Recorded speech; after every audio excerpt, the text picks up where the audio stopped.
Hello everyone, आप सभी को मेरा YouTube channel RD nursing career में हार्दिक स्वागत है। Myself Ronit Das, working as a nurse cum nursing officer government of India. आज हम लोग डिस्कस करने वाले हैं most important MCQs for NORCET and RRB nursing superintendent. तो चलिए शुरू करते हैं आज का ये सेशन को। आज का सेशन का पहला जो क्वेश्चन है वो है, ए 43 years old patient is admitted in the hospital due to metabolic acidosis। Patient को क्या हुआ है? मेटाबॉलिक एसिडोसिस हुआ है, कॉज बाय डायबिटिक कीटोएसिडोसिस। किसने कॉज किया है? ये डायबिटिक कीटोएसिडोसिस ने कॉज किया है। The nursing officer prepares which of the following medication as a initial treatment for this patient. ठीक है, अभी इस क्वेश्चन का ऑप्शन को देखने से पहले हम लोग थोड़ा डिस्कस कर लेंगे डीकेए के ऊपर में, मतलब डायबिटिक कीटोएसिडोसिस के ऊपर में। ये जो डीकेए है मतलब डायबिटिक कीटोएसिडोसिस है, ये कॉज कैसे होता है? जब पेशेंट को सीवियर हाइपरग्लाइसीमिया रहता है। ठीक है, हाइपरग्लाइसीमिया, जब पेशेंट को सीवियर हाइपरग्लाइसीमिया रहता है तब उस पेशेंट को डीकेए होने का चांसेस रहता है। ठीक है, जब हाइपरग्लाइसीमिया रहता है तब क्या होता है? उसमें इंसुलिन, मतलब बॉडी में इंसुलिन बहुत कम अमाउंट में रहता है, मतलब very less amount of insulin. ठीक है, जब बॉडी में बहुत कम, मतलब बहुत कम इंसुलिन होता है तब क्या होता है?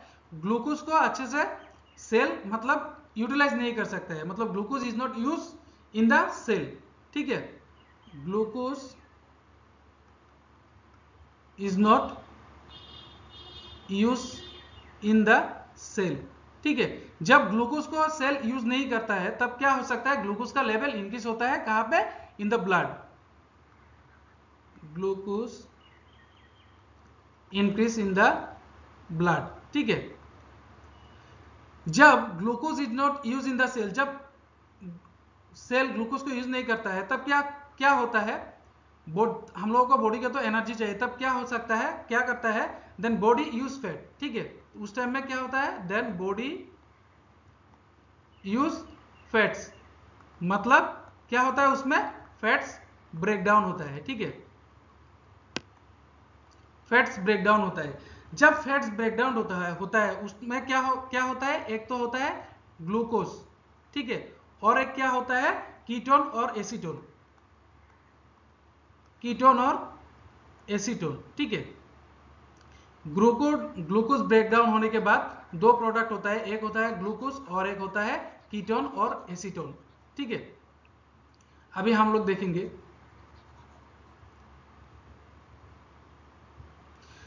ये जो कीटोन है, ये जो कीटोन है वो यूरिन के साथ एक्सक्रीट होता है। ठीक है, यूरिन के साथ मतलब निकल जाता है, तब यूरिन के साथ एक्सक्रीट होने से तब क्या हो सकता है? कीटो यूरिया हो सकता है। ठीक है,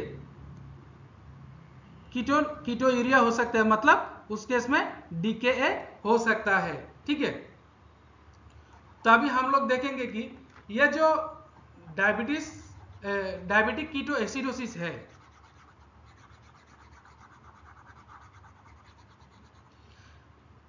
डायबिटिक कीटोएसिडोसिस है, उसमें साइन एंड सिम्टम क्या है रहता है? ठीक है, sign and symptom of DKA. किसी पेशेंट को अगर डीके हुआ है उसमें मेटाबॉलिक एसिडोसिस रहता है। ठीक है, मेटाबॉलिक एसिडोसिस, देन उसमें क्या हो सकता है? सीवियर डिहाइड्रेशन होता है। ये जो सीवियर डिहाइड्रेशन होता है, ये सीवियर डिहाइड्रेशन क्यों होता है? Because of polyuria. ठीक है, जब पेशेंट को पोलियूरिया होता है उस टाइम पे ये सीवियर डिहाइड्रेशन होता है। अब ये पोलियूरिया क्यों होता है? पोलियूरिया होता है बिकॉज ऑफ हाइपरग्लाइसीमिया। ठीक है, मतलब पेशेंट को हाइपरग्लाइसीमिया है, उससे उसको पोलियूरिया हो सकता है। अभी अगर पेशेंट को पोलियूरिया हुआ है तब उस पेशेंट में सीवियर डिहाइड्रेशन होने का चांसेस रहता है। पेशेंट को इलेक्ट्रोलाइट इम्बेलेंस हो सकता है। ठीक है, इम्बेलेंस हो सकता है, और एक सिम्टम रहता है जिसको हम लोग बोलते हैं एयर हंगरनेस, भी उसमें प्रेजेंट रह सकता है। ठीक है, तो अभी जब किसी पेशेंट को डीकेए हुआ है, जब किसी पेशेंट को डीकेए हुआ है तो उसमें क्या हो सकता है? उसका मैनेजमेंट ऑफ डीकेए क्या है? हाँ, ठीक है, मैनेजमेंट ऑफ डीकेए में फर्स्ट जो हम लोग मैनेज करेंगे, फर्स्ट करेंगे उस पेशेंट को हम लोग normal isotonic solution that is normal saline 0.9% NS देंगे, ठीक है। और जो सेकेंडरी मैनेजमेंट है, सेकेंडरी मैनेजमेंट जो है उसमें हम लोग रेगुलर इंसुलिन देंगे, ठीक है।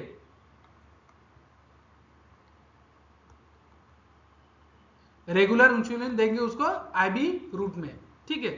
तो अभी हम लोगों ने ये डीकेए के बारे में देखा है। अभी हम लोग देखेंगे कि ऑप्शन क्या है, उसमें से करेक्ट आंसर क्या है, अभी हम लोग वो देखेंगे। ऑप्शन है regular insulin, then potassium, then sodium bicarbonate and calcium gluconate. तो कैल्शियम ग्लूकोनेट को मैं डायरेक्ट एलिमिनेट करता हूं, पोटाशियम को भी मैं डायरेक्ट एलिमिनेट करता हूं, ठीक है। सोडियम बाइकार्बोनेट कभी कभी देता है, ठीक है, वो सीवियर केस में होता है, तो यहाँ पे सोडियम बाइकार्बोनेट भी नहीं होगा, यहाँ पे आंसर होगा रेगुलर इंसुलिन जो सेकेंडरी मैनेजमेंट है। प्राइमरी में आएगा हम लोगों को नॉर्मल एनएच 0.9% देना है, ठीक है। तो ये हो गया फर्स्ट क्वेश्चन का आंसर। अभी जो सेकंड क्वेश्चन है वो है the nurse practitioner determines that the client is approximately 9 weeks gestation, ठीक है। During the visit, the practitioner informed the client about the symptoms of physical changes that she will experience during her first trimester, ठीक है। तो इस question का option क्या है अभी हम लोग देखेंगे। नोजिया, वोमिटिंग, क्विकनिंग, देन उसका क्या होगा, क्विकनिंग, देन ए होगा, ये क्यों नहीं है, A68 LB weight gain and abdominal enlargement. इसमें से कौन सा ऑप्शन करेक्ट है, ठीक है।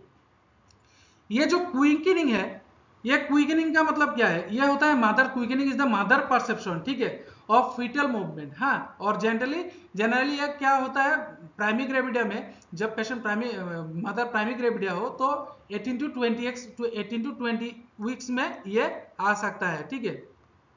18 to 20 वीक्स में ये आ सकता है इन प्राइमरी ग्रेविडिया, ठीक है। और जब मल्टीग्रेविडिया हो उसमें 16 वीक्स में ये आता है फॉर मल्टीग्रेविडिया, ठीक है। ये हो गया है क्विकनिंग, तो ये क्वेश्चन का बी तो ऑप्शन नहीं होगा, ठीक है, ये बी ऑप्शन नहीं होगा। और ये जो weight gain A68 LB weight gain बोला है, A68 वेट गेन ये भी नहीं होगा, क्योंकि फर्स्ट सेमेस्टर में जनरली वेट गेन होता है 24 LB, ठीक है। और ये जो एब्डोमिनल एनलार्जमेंट है, एब्डोमिनल एनलार्जमेंट भी फर्स्ट ट्राइमेस्टर में नहीं आता है, ये सेकंड ट्राइमेस्टर में पेशेंट को मतलब फिजिकल चेंजेस आता है, एब्डोमिनल एनलार्जमेंट एंड ऑल, ये फिजिकल चेंजेस होता है सेकंड ट्राइमेस्टर में, ठीक है। तो इस क्वेश्चन का आंसर हो जाएगा A, that is nausea and vomiting is the answer. मतलब नोजिया एंड वोमिटिंग ये सब फर्स्ट ट्राइमेस्टर में आता है, ठीक है। ये नोजिया वोमिटिंग फर्स्ट ट्राइमेस्टर में क्यों आ रहा है, due to increase level of gonadotropin, ठीक है, ह्यूमन कोरोनिक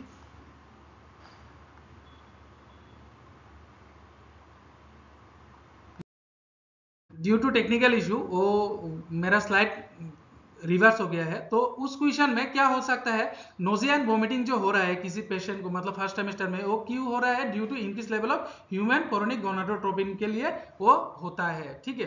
तो अभी हम लोग देखेंगे कि हम लोगों का नेक्स्ट जो ये है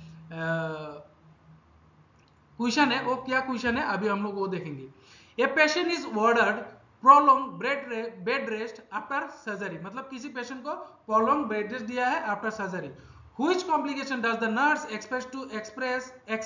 expect to prevent by teaching this patient to avoid pressure on the popliteal space, ठीक है। अभी ऑप्शन हम लोग देख लेंगे, coronary vessel occlusion, then pulmonary embolism, then cerebral embolism, then dry gangrene of the limb, ठीक है।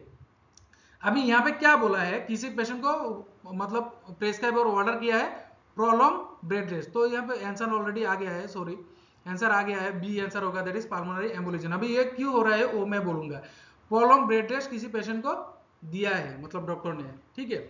अभी ये जो प्रोलॉन्ग बेड रेस्ट दिया है, देखिए अभी ये पेशेंट का लेग सोच लीजिएगा, ये लेग है पेशेंट का, ठीक है, और ये उसका पेटेला, ठीक है। अभी प्रोलॉन्ग बेड रेस्ट क्यों दे रहा है, किसी पेशेंट अभी देखिए पेशेंट को लेग ट्रॉमा हुआ है, लेग ट्रॉमा आफ्टर दैट उसको मतलब पेल्विक सर्जरी हुआ है, पेल्विक सर्जरी हुआ है, देन उसको प्रोलॉन्ग इमोबिलाइजेशन हुआ है ड्यू टू सम डिजीज और ड्यू टू सम कंडीशन, उसको प्रोलॉन्ग इमोबिलाइजेशन है पेशेंट, ठीक है, प्रोलॉन्ग इमोबिलाइजेशन और ओबिसिटी, ये चारों केस में डीबीटी होने का चांसेस ज्यादा रहता है, मतलब डीप वेन थ्रोम्बोसिस होने का ज्यादा चांसेस रहता है, ठीक है। तो यहाँ पे प्रोलॉन्ग सर्जरी हुआ है तो डीप वेन होने का चांसेस ज्यादा रहता है, तो इस क्वेश्चन का आंसर हो जाएगा वो है that is B, that is pulmonary embolism, ठीक है। और ये पाल्मोनरी एम्बोलिज्म जो होता है ऑलवेज वेनस में होता है, ठीक है, ये ऑलवेज वेनस में होता है, ये आर्टरी में नहीं होता है, ठीक है। नेक्स्ट जो क्वेश्चन है वो है hyper secretion of growth hormone leads to, ठीक है, hyper secretion of growth hormone leads to, option क्या है, cretinism, then myxoedema, after that acromegaly, after that Graves disease, इसमें से कौन सा एप्रोप्रिएट आंसर होगा, ठीक है। अभी हम लोग वो देखेंगे, ठीक है। ये जो क्रिटिनिज्म है, ये क्रिटिनिज्म का क्या होता है, इज ए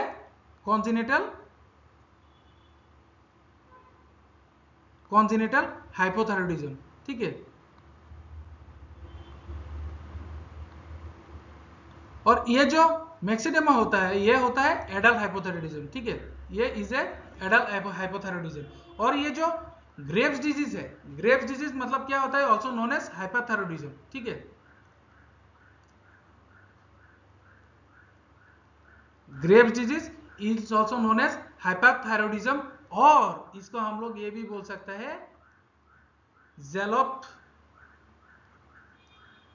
थैलामस, ठीक है, इसको हम लोग जेलोप थैलामस भी बोल सकते हैं। तो इस क्वेश्चन का आंसर होगा एक्रोमेगाली। अभी ये जो एक्रोमेगाली हुआ है कैसे हुआ है अभी हम लोग वो देखेंगे, ठीक है, एक्रोमेगाली होने का कारण क्या है अभी हम लोग वो अच्छे से समझेंगे, ठीक है। तो देखिए फर्स्टली जब हाइपोथैलेमस, ठीक है,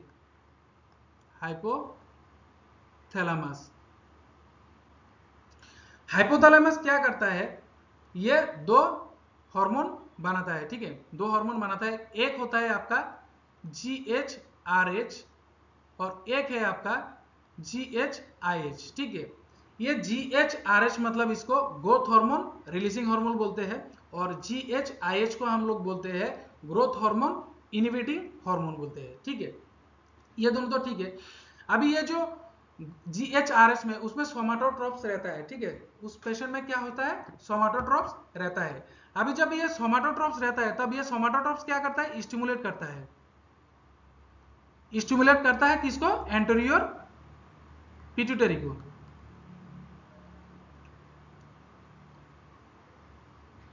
एंटीरियर पिट्यूटरी को ये स्टिमुलेट करता है, ठीक है। अब जब ये एंटीरियर पिट्यूटरी को स्टिमुलेट करता है उसमें क्या, उस टाइम में क्या होता है, ग्रोथ हार्मोन बनता है, उस टाइम में ग्रोथ हार्मोन बनता है। और जब ये ग्रोथ हार्मोन सीक्रेशन होता है तो उस टाइम में क्या होता है, ग्रोथ हार्मोन का लेवल ब्लड में इट में इंक्रीज इट में डिक्रीज, ठीक है। तब यह क्या हो सकता है, when secretion growth hormone in the blood, ठीक है, जब ये ग्रोथ हार्मोन सीक्रेट होता है ब्लड में तब क्या हो सकता है, इट में इंक्रीज और इट में डिक्रीज, ठीक है, में इंक्रीज और इट में डिक्रीज, ठीक है। अभी जब इंक्रीज होता है ये ग्रोथ हार्मोन तब क्या हो सकता है, गैंगस्टिन होने का चांसेस रहता है, मतलब ठीक है, गैंगस्टिज्म, ठीक है, और उसमें एक्रोमेगाली होने का भी एक्रोमेगाली भी होता है, ठीक है। ये जो गैंगस्टिज्म होता है ये क्या होता है, ये इन चाइल्ड होता है, और ये एक्रोमेगाली जो होता है ये एडल्ट में होता है, ठीक है, ये एडल्ट में होता है। और जब जब डिक्रीज हो जाता है तो उसमें डॉर्फिज्म भी होता है। तो इस क्वेश्चन का यहाँ पे क्या बोला है, hyper secretion of growth hormone leads to acromegaly, ठीक है। अभी जो नेक्स्ट क्वेश्चन है वो है, a client is 6 weeks pregnant, ठीक है, a patient is sick who is pregnant. The client during the first prenatal visit she asks how much alcohol is safe to drink during pregnancy, ठीक है. The nursing officer response, इसमें से nursing officer का response क्या होगा, ठीक है. तो ऑप्शन देख लेते हैं. अप टू 1 ओज डेली, अप टू 2 ओज डेली, अप टू 4 ओज डेली, नो अल्कोहल. तो ठीक है, तो इसमें क्या है, जब कोई पेशेंट प्रेग्नेंट है, मतलब कोई क्लाइंट, हम लोग प्रेगनेंसी में इसको पेशेंट नहीं बोल सकते हैं, क्लाइंट ही बोल सकते हैं, क्योंकि pregnancy is not a disease, ठीक है. तो जब कोई क्लाइंट प्रेग्नेंट है, वो अगर उस केस में वो अल्कोहल लेता है, ठीक है, तो उसमें क्या होने का चांसेस रहता है, उस पे में क्या होने का चांसेस रहता है, फीटल अल्कोहल सिंड्रोम डेवलप होने का चांसेस रहता है, ठीक है. उसमें फीटल अल्कोहल सिंड्रोम होने का चांसेस रहता है. तो generally when a women is pregnant, so उस टाइम में अल्कोहल उस वोमेन को अल्कोहल ले ही लेना है. तो इस क्वेश्चन का आंसर होगा D, no alcohol. If she take alcohol, so there is a chance to develop fetal alcohol syndrome, ठीक है. अभी नेक्स्ट जो क्वेश्चन है वो है, ए हाइपरटेंसिव पेशेंट इज प्रेस्क्राइब, ठीक है. ये हाइपरटेंसिव, किसी पेशेंट को हाइपरटेंशन हुआ है और ये client is diagnosed with hypertension, then the patient is prescribe chlorothiazide 500 mg orally, ठीक है. The nursing intervention is essential for him. Do not take aspirin. After that, avoid hard cheeses. After that, drink orange juice or eat a banana daily. After that, drink at least 2 quarts of liquid daily. इसमें से कौन सा option correct होगा वो हम लोगों को देखना है. ये जो क्लोरोथायाजाइड है, ठीक है, ये थायाजाइड डायरेटिक्स है, ठीक है. It's a thiazide diuretics, it's a thiazide diuretics. और जब ये किसी पेशेंट को थायराइड डायरेटिक्स देता है, तो अब ये क्या कॉज कर सकता है, वो कॉज कर सकता है हाइपरग्लाइसीमिया. हाइपरग्लाइसीमिया कॉज कर सकता है, देन हाइपरकैल्सीमिया कॉज कर सकता है, हाइपोकैल्सीमिया भी कॉज कर सकता है, हाइपोकैल्सीमिया, और वो हाइपर यूरेसीमिया भी कॉज कर सकता है, हाइपर यूरेसीमिया भी कॉज कर सकता है. थायराइड डायरेटिक्स में कॉज हाइपरग्लाइसीमिया, हाइपरकैल्सीमिया, हाइपोकैलेमिया, ठीक है. ये हाइपोकैल्सीमिया नहीं,